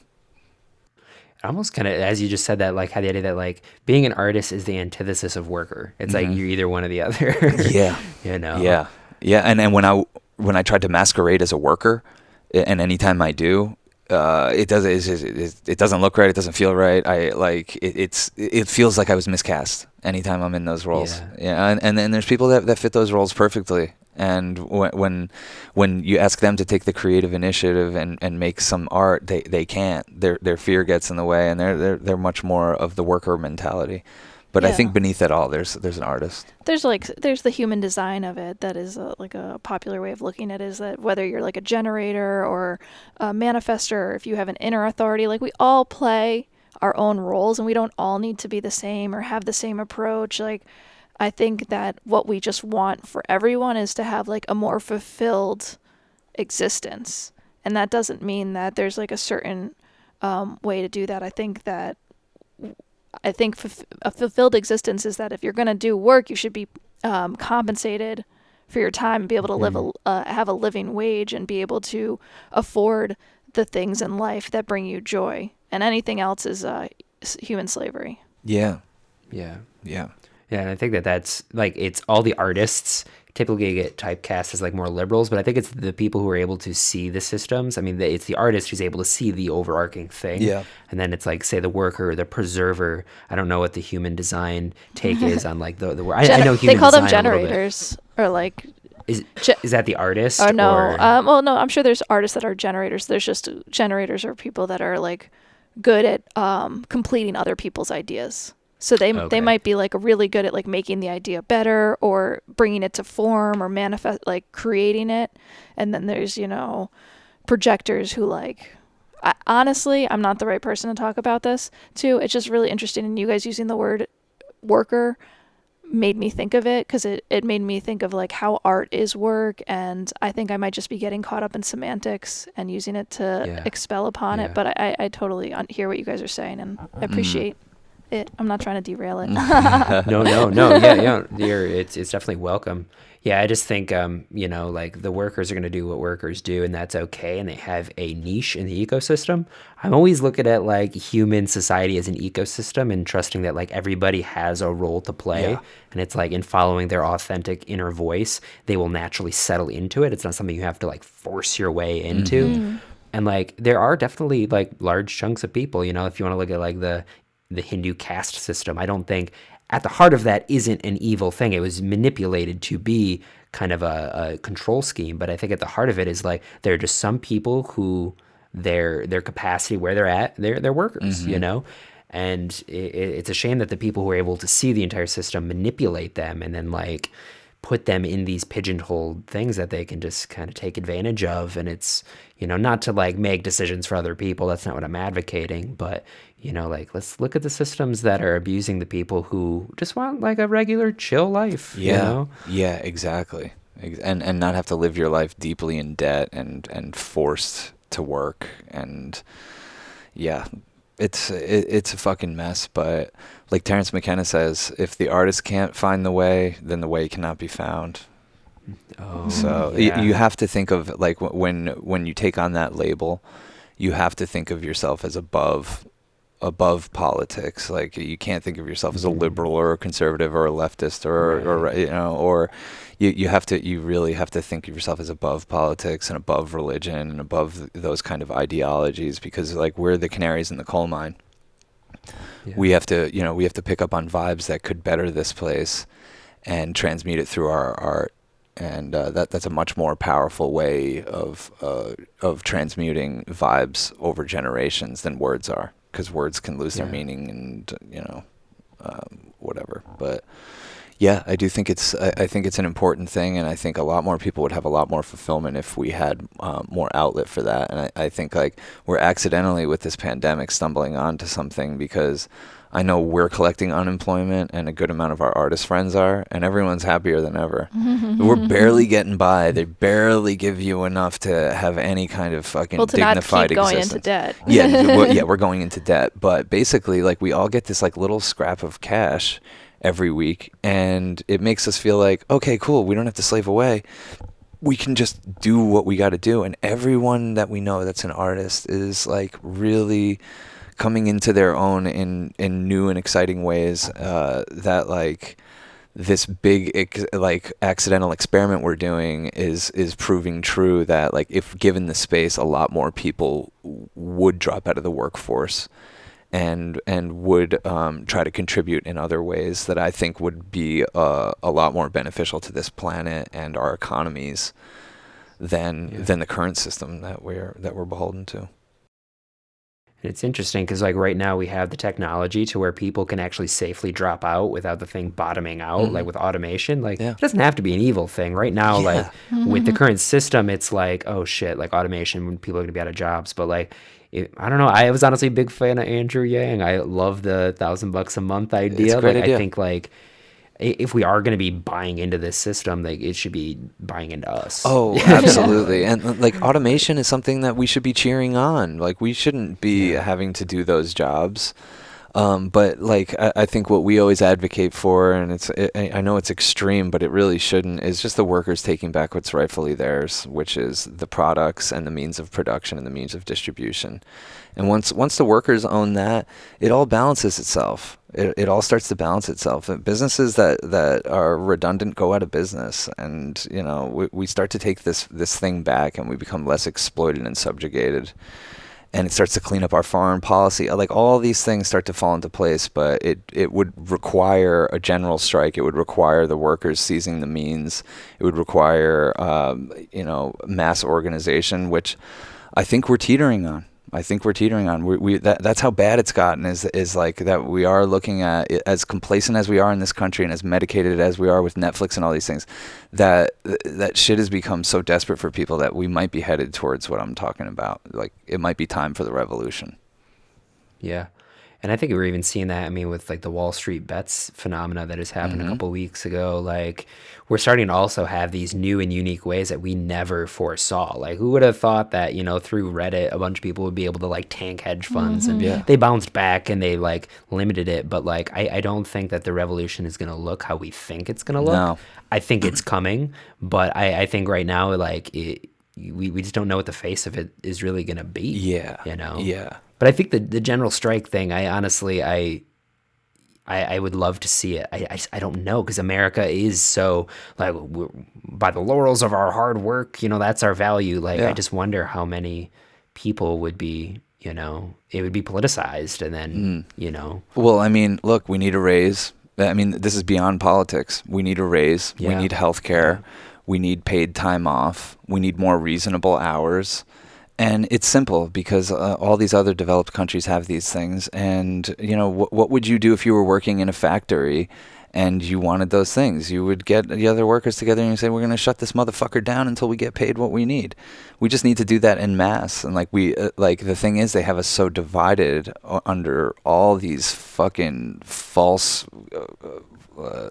illusions. Like they have us so divided that like it seems like an impossible thing, but now the desperation's getting pushed to a level where it's like we're seeing beyond all the shit that they've divided us over. And I think it could happen. And I think it would take a week. It would take a week before we got a minimum wage that we can live on, and before we got universal basic income and Medicare for all, because we have this fucking money. We have this money. Yeah. It's crazy. All of a sudden everyone's a deficit hawk. Now that Democrats in there, everyone's a deficit hawk. Okay, great. Yeah. So you're going to see that this country isn't looking out for you. And there's austerity measures, the likes of which we've never seen coming our way. And it's going to create the environment for radicalization. Desperation breeds radicalization. And we just want to spread the good word about what that can look like in a peaceful, healthy way. Don't go to work. General strike. Just spread the word. General strike. We'll get it organized. Not us in particular, but more people need to think of that as an option. Well, it just might not be your role, you know. You guys are like the people who implant the ideas, which is like a safe part of the niche as well, you know. Yeah. You guys are definitely fulfilling your role. Mm-hmm. I definitely wonder, I feel like it was like, I don't know, I have this like weird theory that like we've been enculturated for like apocalypse fetish, where like The Walking Dead was the biggest show, Game of Thrones, all these things that are cutthroat, hyper violent, and it's all focused on like this post-apocalyptic, like every man for themselves. Like I feel like there was kind of some like strings pulled to kind of create this dystopia so that we're less likely to radicalize because we're more like either afraid or leaning towards the violence. Yeah. You know, and I think it's important to be able, like you're saying, like we have to be the ones to say like, yo, like this is the positive way forward. This is possible. You know, we have to breathe life into the possibility of utopia because right now there's so much momentum behind like what could go wrong. Yeah. You know, so like I think that bringing it back like art, I think it's the spirit of that, you know. Yeah. Yeah, exactly. How we draw a better future. You know? Well said. Very well said. Yeah. I'll smoke to that and little jazz fingers or whatever you call them. It was jazz fingers, magic sprinkle fingers, I think. Oh, sprinkle fingers, sparkle finger. I don't know. Man. I love it. Got it. Yeah. Yeah, I don't know. I like what Terrence McKenna said, that to be anything but an optimist is fatalistic. So like I always operate out of a sense of like it's possible. Like, you know, like we can really move forward in a good way, you know, and to really embody that. I have a lot of people saying I'm naive, but like they also see that by operating like that, my nervous system is more tempered. I am not overreacting. And like that's the base. If we're all able to stand in our power with calm nervous systems, then that's just the world. That's that frequency that we like elevate higher, you know. And when you can, like exactly what you're saying, what I was saying before, when you can train that wild Jack Russell Terrier, you're magic, you're present, you can see the issues for what they are, and that's where we all become visionaries. It's like when you can slow down and when you can take control over your own kingdom again. I think that we can imagine a future, and this is what all I try to do to people, and I think the main thing I can do that radicalizes people is just talk about what I think that this future would look and feel like. And it's simple shit, like, you know how Halloween feels? It could feel like that every day. Like everyone in a dope spirit, everyone's dressing up, everybody's giving shit away, nobody, like, you know, money's not even a concept. Here's candy, here's whatever you need. Let's have a good time, let's get fucked up together, let's wear masks, let's dress up, let's fucking dance, let's party all night. Every day could feel like that. Every day could feel like the 4th of July. You know, every day could be Independence Day. But we're going to have to fight for that. And, you know, you're only going to achieve that feeling if everyone's taken care of. Because I can't enjoy the fucking 4th of July because this country's fucking bullshit. And we don't deal with our shadow, which is genocide. And it's hard to fucking enjoy Memorial Day because what the fuck did those guys die for? Fucking capitalist interests. And it's hard for me to enjoy fucking really anything in this country knowing how many homeless people that there are and how many there are going to be. So in my psychedelic socialist future that we dream of, everyone's taken care of. There's just a standard of living below which no one falls. I think that's a very simple way of putting it. And, you know, people shouldn't have to go into debt over medical calamities. Like, these are very just fucking simple things. They shouldn't even get labeled left or right. Like, we let them fucking corrupt these ideas and our visions of our future by, like, them getting pulled into the political spectrum. Like, fuck that. There's just a standard below which no one falls. Then we can fucking party. Then we can fucking build the new pyramids and decorate this place and fucking help this planet again. But until then, until we start fucking housing the homeless and feeding everyone and get everyone a proper education and a job if that's what they want, we're fucking bullshitting each other, you know? Yeah. Yeah, it's weird to try and balance like the need for my entire last episode was about music festivals and like electronic music and like the need for celebration as a physiological function, which I think you guys actually hold down really well, and you invite people like the chill, you know, it's like we need that physiologically. But at the same time, it's really hard now going forward, you know, like if I went to say Electric Forest again, I was even already kind of feeling a little like, okay, are we really doing this again? Like, you guys spend like $800 to be here, and it's like, for what? You know, like shit is messed up, and we're just kind of like getting loaded and forgetting it all, you know? And it's like to try and balance, like, we need celebration. I feel like, I think it was Guy Fawkes in V for Vendetta, like any revolution is one worth dancing for or something like that. Yeah. But at the same time, like, and not like just complete debauchery at the expense of it, you know, and that's like a weird fine line, you know, it's like, but I think it has with the intention, you know, I think like with pure intention, you can, you know, let your freak flag fly, you know? Yeah. I mean, and I think like one of the things that we try to say is like, look, if what we're saying appeals to you, just start living like that. That's what we're doing. Like, you know, you just start living that way in your own life and write your own rules and make your own, make your own community and treat them the way you'd want to be treated and watch it spread. And let's render that other thing obsolete. Let's overgrow the government, not overthrow the government. Right. I like that a lot. Yeah. We're always trying to fight something, you know? And again, it's like, it's that outsourcing of like the battles we should be doing inside, you know? And then that just creates, I mean, that's the other Ram Dass thing is like, when you are fighting something, you create an enemy, and then you polar opposites, and you're just going to be combating and batting heads. And it's like, to move through them though, is like, it's a different alchemical process. Yeah, I used to really not grasp what he was saying when he said that, because I was such a like abolitionist, like identifying with all these like really hardcore political leanings, and like over time I really understand what he's talking about and what people that take that position are talking about. And like I'm saying, I think there's a way to live by example that could spread. I think that's the fastest way to do this is live by example and spread the good word and fucking, you know, build churches, build shrines, build memorials, you know, build monuments to dopeness and end our unity in the things that bring us together, and stop celebrating and being hypnotized by the things that separate us. Because that's the poison. That's how we end up keep fighting the rich man's war, is because they fucking have convinced us of all these things that what other people need to die over. Fuck no. No person is gonna ever convince me that anyone needs to die over an idea. Get the fuck out of here. So you know, it all starts there. It's like, you know, we have to end all wars. We have to end all wars, and that starts with you. You know, the wars waging inside of yourself. You got to fucking end those wars and extinguish those flames with forgiveness, and it spreads outwards. You become a peaceful person. Yeah. I think that was at like the heart of like, well said by the way, but I think that was at the heart of like the nonviolence movement. Like whenever we've seen radical progressive change, what's at the heart of it? It's nonviolence, you know? I feel like the easy thing is to see power and like, I'm going to battle that.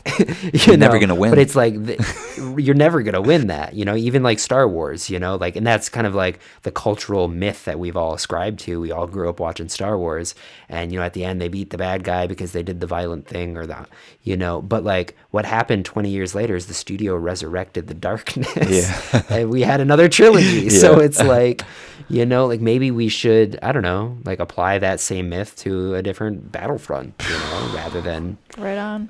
Yeah, absolutely, dude. Very, very fucking well said. Because yeah, we're never gonna win fighting their war on their terms with their weapons. We're not going to. Yeah. You know, Martin Luther King understood that, and you know, all these messages get fucking totally corrupted and used for the capitalist agenda. You know, but it's there. The framework for what we're talking about is there, and people have done it throughout history, and it's time for a second American Revolution. Revolution of love. Yeah, man. Compassion. Yeah. Yeah. As like hokey as it sounds, like really, like that's, I mean, we need to revolutionize the way we interact with each other. You know, that's at the heart of it.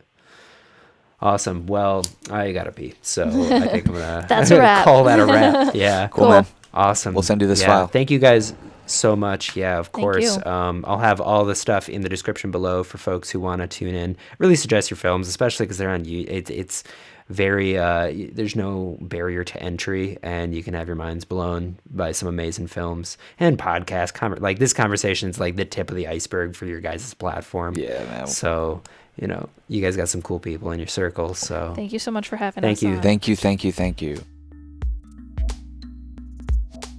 All right, my friends, that was the episode. Thank you so much for listening all the way till the end. I truly do make this show for you.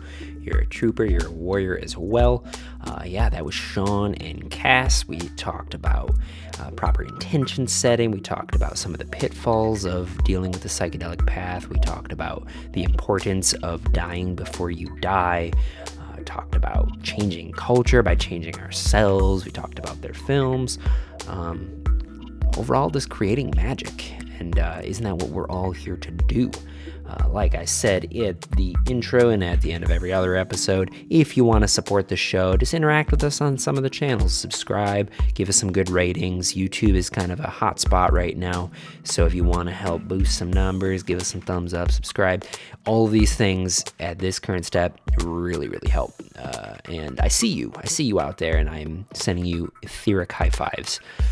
If you want to keep up with Sean and Cass, head on over to veryape.tv. They got a really booming YouTube channel with all their films for free.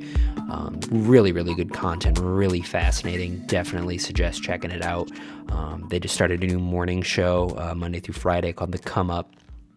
And it's really cool. It's essentially like 10 to 15 minutes where you're able to just kind of set the intention for the day and just kind of kick it, make sure that you're prioritizing the right things, staying chill. Yeah, so that's it for me. I will see you next week at 11 a.m. Wednesday Eastern Standard.